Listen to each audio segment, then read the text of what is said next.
Hello and welcome along to the final episode, and in fact the final game of this Torquay United series with me, Daniel. It's season 19 episode 11, and today we finish in style with a Champions League final against Liverpool, a side we've already beaten in 2 competitions this year.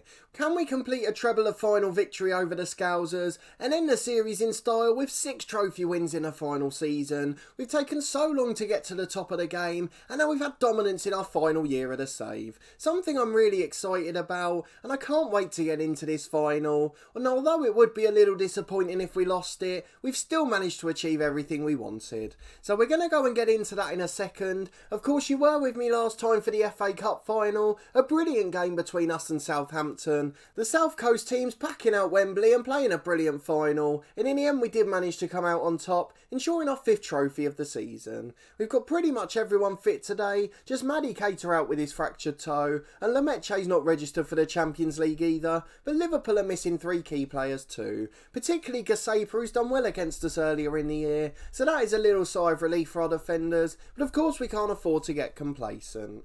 And before we get into this final game and the last episode of the season, I just want to say a massive thank you to everyone, particularly those of you that have followed along for the 19 years. I really do appreciate you sticking around, and I can't thank you enough for watching the series. If you're not up to date with our FM20 plans yet, then do go back and catch up with our plans playlist so far. We had our initial video where you had a chance to vote for one of the long-term saves, and then in the last 2 weeks we've announced the club will be managing in the beta, as well as our long-term one club story in FM20, so make sure you're up to date with those. Our Cricket 19 content continues twice a week, and our Snooker 19 series finished on Friday too, so plenty of big moments across the channel, and I really can't wait to get started with FM20. If you're new to the channel and you're looking forward to it, then do put a thumbs up on the video and subscribe to the channel for daily FM20 content as soon as the beta's released in a couple of weeks' time. Just a reminder, once we finish this one, although it will be the end of the traditional series, we're going to do a 20 years in the future episode, and we're going to do a 1 year in the future for Torquay as well. So we'll resign at the end of this season, then we'll come back after next year to see how Torquay have got on without us, any big changes at the club, and then we'll also do a 20 years in a future episode just to have a look at the world of football more generally. But we want to finish on the biggest high, so let's go and get into this Champions League final. It's 2 English sides for the 2nd year in a row, as we face Liverpool, who are underdogs for this one. Both teams in strong form with a couple of players out, and even our head-to-head record is pretty level now, although we've made up most of that this season, but we've been the pretty dominant side of the two. For the umpteenth time we've got a referee who's not managed a game this season. I'm not quite sure why that keeps happening. Hopefully that'll be fixed for FM20. It's the sort of little quirk I'll keep an eye out for. The gusty conditions mean we need to keep it on the floor, and of course it's a sellout in Istanbul, where Liverpool have had famous Champions League nights before, of course. So that's something we've got to be wary of, and that may give them the upper hand, but we've just got to focus on our own job, and hopefully we can rewrite the history books. So Stojanovic is in goal as the sweeper keeper, Cura and Wagner the fullbacks, we've got McDonald and Singi centre half, with Bakanes sitting just in front as the playmaker, Omar and Kante in central midfield, Yiladian and Lee Kant on the left wing, and then Andrade up front on his own, hoping to add to his 26 goals for the season. Not scored in a couple of games now, so we're a little bit worried about that. But we've got 4 players that have scored a lot of goals this year, plus Diogo Sousa and Boubacar Silla on the bench. Of course we can name 12 substitutes, so everyone's on there today, and the only 2 that aren't in the squad from our team are Cater, who's injured, and Lemaitre, who's unregistered. So a sub-goalkeeper if we need him, all the young substitutes if we're miles ahead, and hopefully the final will go as well as last year's, we were 3 up in no time at all. So let's get into the game and see if we can win it, and finish this series on a glorious high. Here we go then, it's a 4-1-4-1 for Liverpool. Plenty of high profile players we know. I don't think there's any former players in the side, but still plenty that have caused us trouble in the past. The likes of £150 million man Sandoval and Larson Topone alongside him. And the 2 wingers have always been pretty good as well. And they've got some decent pros on the bench too. So let's go and give the team talk. Stuart Jellin opting for his favourite in this one. He's retiring after this game as well, don't forget. So it'll be a completely new team in charge at Torquay next year. year. And that'll be part of the quirk of coming back in a year's time. Will they have thrown away all our hard work? Will our spell of dominance end as soon as we retire? You saw what happened with Sir Alex Ferguson at United, and although this one's been a more gradual build from the lower levels, it will be interesting to see if it's still the case. 20 seconds gone, it's a poor cross into the box, and the Liverpool keeper holds it early on. 5 minutes gone with no shot on goal. It's a goal kick for Stojanovic, almost at the 10-minute mark now, so not quite the same start as last year's final, but Wagner's running the length of the pitch down the left here. Brilliant run and ball in.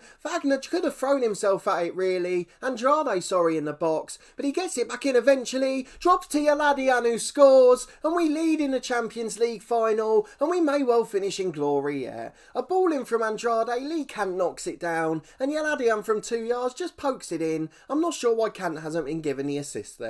The first shot on target in the match, and Torquay lead with 11 minutes gone. Just past the quarter of an hour mark, it's a long kick forward from Liverpool, and Singi heads it away, but only as far as Gebin, the right winger. He finds Havele out to Gata. Plenty of dominance from Liverpool here. A 69% possession now they've had. We've barely put a foot on the ball, but when we've had it, we've countered at speed, and we've obviously managed to score the crucial goal. Sandoval tries to come forward, but brilliant play from Yaladian. He finds Nsingi and now Cura as we mop up and then build from the back again. Kante in midfield, replacing the injured Keita, of course, and he started well as Omar puts Andrade in. Brilliant slide challenge, but the through ball was sensational from the Brazilian. He always turns up in these big games, and yet again he's managed to do so. His corner was decent as well. It found Nsingi free at the back post, but the angle was just a little bit too acute, and in the end he heads it over the bar. A quarter of the game gone, and we still lead 1-0, and Liverpool yet to have a shot at all. It's Cura with a long throw from the right hand side. Larson to Pony heads away, Bakanez in, and Omar was brought down, but he just about got the ball to Liverpool right back, and now Gebin, the winger, charges downfield. Into Haveli, brilliant turn. His first 2 touches took all the defenders out the game, and his shot was straight at Stojanovic. Really should have scored from the one-on-one.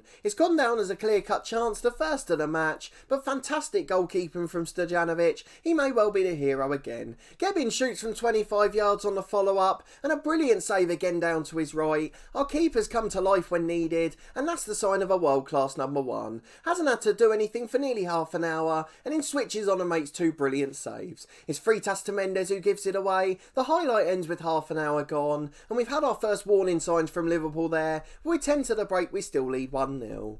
Half time then, no real action after that. We did manage to calm the game down again after that chance or 2 for Liverpool, and at half time we lead courtesy of Yaladian's goal, and Stuart Jelling isn't going to be budged at all. He's given his normal team talk again. Go out there and prove to everyone you're winners. A couple of them motivated, the rest listening keenly, and fingers crossed we'll do enough in the second half. What an achievement it would be to win 2 Champions League finals, and this year having won the Super Cup and Club World Cup, it would be the perfect ending to the series. Gebin's got a warning to be closed down. He has been their star player so far, but we've got a penalty, so hold on a minute. Omar just floats a free kick into the box, and 2 players were bundled to the floor, and the referees decided to give a penalty. It looks like Yaladian's won it. Omar steps up confidently, and the keeper Candy got a hand to it. It was down to his left, a comfortable height, and he tips it into the corner, and thankfully that doubles our lead. Not really one to get excited about. I do always get nervous for penalties, and Omar for the first time has missed a few this year, so it's something we've got to be a bit more cautious about.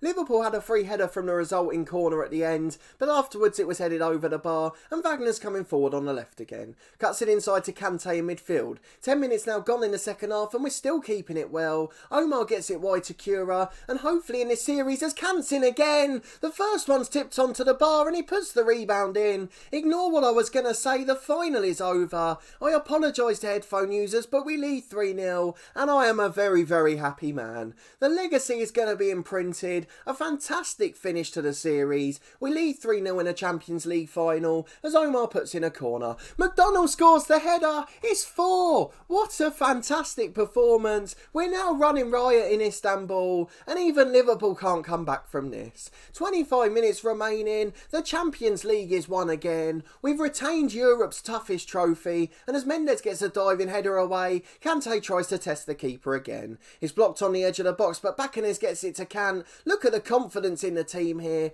Larson to Pony eventually wins the challenge, and he clears it down the right hand side as we'll go and make a couple of changes. Every single player is rated 7 or above. Alex Andrade will be replaced by Andrew Brown. We've got a chance to bring youngsters on again. It's a fantastic moment. Ray Probert's going to come on in midfield for Kante. And what will we do with the last one? I'm going to leave it 5 minutes and then bring Richard Quirk on. The homegrown player, we want him playing in as many finals as possible, and he got an appearance in last year's one, and we'll try and do the same again today. It's Omar to Brown, the substitute. Brilliant effort from 20 yards. Almost caught the keeper out. It's tipped over the bar, and although he's been on a very low goal drought, he seems to be confident today too. And Singy with a header from the corner. It's a good save, and I thought he'd taken it behind the line, to be honest, but the referee seems to have taken pity on him. It's a long ball forward, but straight to Cura, and he's bringing it out from right back, up to Yaladian, who keeps it again, and Cura goes long towards Brown. Brings it down brilliantly, the youngster, made a great impact since coming on. Can delivers, Yaladian's there, and Candy has to make another good save.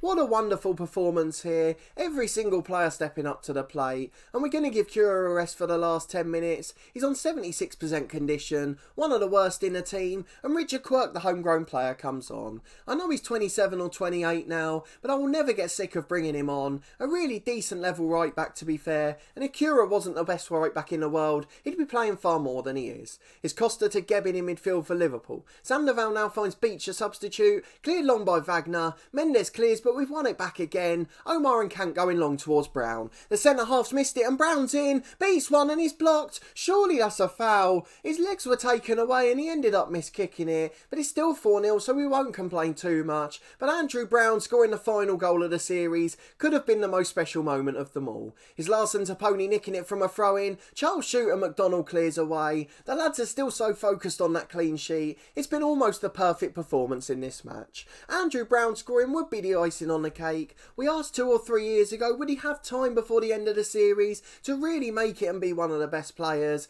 And now he's come on and played in a Champions League final as the pink and grey suit gets his final outing. A pretty emotional moment, actually. What a wonderful side we've built here, and we can't thank the lads that are on that podium enough. A 4-0 victory in the Champions League final, and we finished the game with a fitting performance. A wonderful series, a wonderful story, and Torquay United are champions of Europe. Let's tell the lads that they've done very well. We're just going to say well played and a great result. They've all gained confidence and we've left the club in the best possible hands. Whichever manager takes over here is going to have a wonderful side to work with. The achievements unlocked to say that we're world renowned, and we've even done our new manager a favour. Yaladian signing a new deal. He's willing to take 180 grand a week, and the offer's on the table, so he should accept it soon, and every key player will be tied down for years. Let's have a look at the messages before we finish the series, and we'll of course do our quick end of season review too, and look at the Hall of Fame. Apparently we've won the Sextuple, 6 competitions, the Champions League, Premier League, FA Cup, Carabao Cup, Club World Championship, and of course the European Super Cup too. The only one we lost was the Community Shield, otherwise it would have been a perfect season. And what a way to end the series with our first season of true dominance in world football. A fantastic moment as we lift the Champions League for the 2nd year in a row, and after all those struggles in the Championship, all of those years stuck in League 1 and League 2, it's become worthwhile at the end of the series as we made it to the very top of the world. We'll deal with a press conference off camera as we celebrate another 17 million coming into the club. We're declared one of the best managers ever, so we're probably on the World Hall of Fame now, but we'll go and have a look at all of those in a moment after we've done our end of year review. Adam Lewis has come back to say we're a legend, and what a player he was for us as well. Just retired at 36 years of age, and he's been such a key part of this series. A former Liverpool youth prospect as well, so he would have probably been partly a neutral for the final, but a favourite at our club and a Liverpool youth prospect, and he's calling us a legend, which we can't thank him enough for. The Torquay board are pleased as we retain the Champions League, and after 18 desperate years trying to get there, we've now managed to win it twice in a row. What a perfect finish, Cura's man of the match, and we took him off towards the end and he got the standing ovation. What a fantastic player he is, he really truly deserved that. Yaladian's being watched, but he's about to sign a new deal, and there's another £23 million, that'll certainly help help the new manager too. 8.5 paid out to the players, they deserve every bit of it for me, and Torquay United are champions again, nothing more we could have possibly asked for. I'm not quite sure how the best match of the Champions League was a 1-1 between Hibs and Porto, but we're not going to argue with that for now. We've got more important things to be doing. So let's go and finish with the squad review for the season. We'll get rid of the unavailable players so you can see Maddie Cater and Pete Haaland, another one who unfortunately missed out on the final. And if we go back to selection info and see how it stands at the moment, you can see who have been the key performers this year. So if we go in appearance order, Stojanovic top on 50, Wagner, McDonnell and Cura all making 49, albeit one off the bench for Wagner, and Bacanes one behind on 48, all of them have made a great contribution. In fact, looking down, Kante's managed to make more appearances too. He's made 50 with 12 off the bench, and Lee Kant made 52 appearances, although over 20 of those were as a substitute. So plenty of players that have been big contributors. We can't really single anyone out badly. So let's go and look at the goals scored as well. 26 for Andrade, 19 for Yaladian, 12 apiece for Kant, Omar and Souza, and 9 from Kante and Keita, all of the midfielders contributing as well. Laurent Brunet there with 8 as an example, and Silla got 6 as well as the left back Wagner. If we go to assists, 2 in double figures, Omar on 15 and Yaladian on 11, 9 for Wagner the left back, 8 at right back for Cura and for Brunet, not a bad achievement for that midfielder who didn't spend too many minutes on the pitch. And then finally, in terms of average rating, look how good some of them are. Omar with a 7.58, Yaladian and Cura 7.47, and then Singi, Wagner and Torre holding a 7.4s as well as Carl McDonnell, all of the back four contributing enormously. A brilliant set of performers. At the bottom was Marco Gracia and Andrew Brown. The youngster we'd expect it from, he was largely off the bench. Marco Gracia the one disappointment of the season, and if we were here next year we would have definitely sold him. But a brilliant season. So let's not reflect on the negatives. All of the youngsters contributing as well. It really has been a very special squad we've built here. And that leaves just one thing to do when we finish this series, is look and see how we've got on. So our profile is a fantastic one. We've won so many competitions. It's been brilliant from start to finish, and I'm so proud of what we've managed to achieve. If we go to our history, we can see our career stats. We've obviously been at this one club for 6,914 days, 32 awards, loads of career earnings, plenty of game time, no days spent on holiday. There's the proof for anyone who wants to say that we've cheated. No days on holiday whatsoever. And 171 players bought, 128 sold. Of course, the early years, most players were in and out on loan, so that's why that number's not as big as you probably expect. We've won 12 cups and 7 leagues, 5 promotions, which will include some of those titles, but a brilliant series altogether. Almost 2,000 goals, scoring nearly 2 a game, and conceded over 1 a game as well. We've made it entertaining at both ends of the pitch. The late years have helped our win percentage as it moves up to 57, a fantastic ending to the series, and I couldn't be much happier with the way it's finished. The series panned out just as I hoped, a couple of early promotions getting stuck a bit in the middle, and then at the end we just finished at the right time as we reached dominance in our final 18 months. Next year we've of course picked a side that aren't expected to get promoted straight away, so it will be a little bit more difficult, and there's some factors at the club we've chosen that make them particularly unique. It should make the challenge even greater, so we might not make it all the way to the top, but either way I'm looking forward to it just as much, so I hope you'll come and join me for that one too. It'll work just the way this challenge has, no player search screen, no staff search screen, but we're still going to be trying to make it to the top of English and European football, although I'd imagine the early years will be a little more tricky. We've got some stadium problems which could come up as well, so plenty of reasons the club we've picked are perfect, and I'm really looking forward to getting started. That series is probably just a couple of weeks away. We're waiting for the beta to release and then we'll get started, and FM20 couldn't be coming at a much better time. Let's finish on the Hall of Fame to see where our manager is in the history books. That's of course the most important thing we look at. We're now 15th on the world list, just behind Jurgen Klopp. He won plenty after the series started too, so that is a remarkable achievement for us. If we move down to the continental one, we're 18th on that list, and then if we go down to nation, where are we there? We're 7th of managers to be in England, and then finally finally the nationality screen, we're second on the list, just narrowly behind Bob Paisley. One more Champions League or Premier League title next year and we probably would have been top of the pile. So we're going to retire from Torquay after this episode and we're going to leave them one more year in the future and we're going to come back and have a look at how they got on without us, as well as looking at the football world 20 years in the future. So 2 more episodes that will be out at some point next week, so keep your eyes peeled on the channel for them. But in the meantime, a massive thank you for following the series. If you did enjoy that fantastic ending, please put a thumbs up on the video.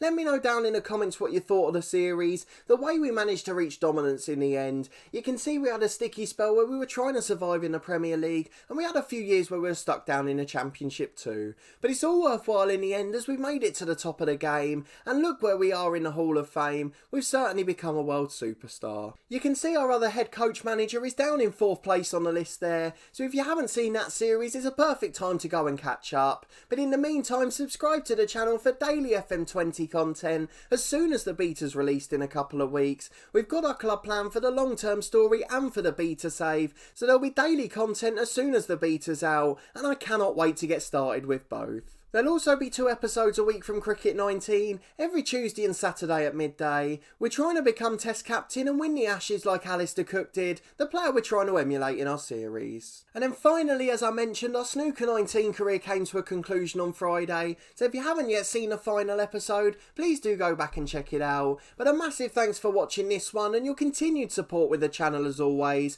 I really do appreciate it greatly, and I hope to see you next time for the start of FM20 as we get going with a new long-term story.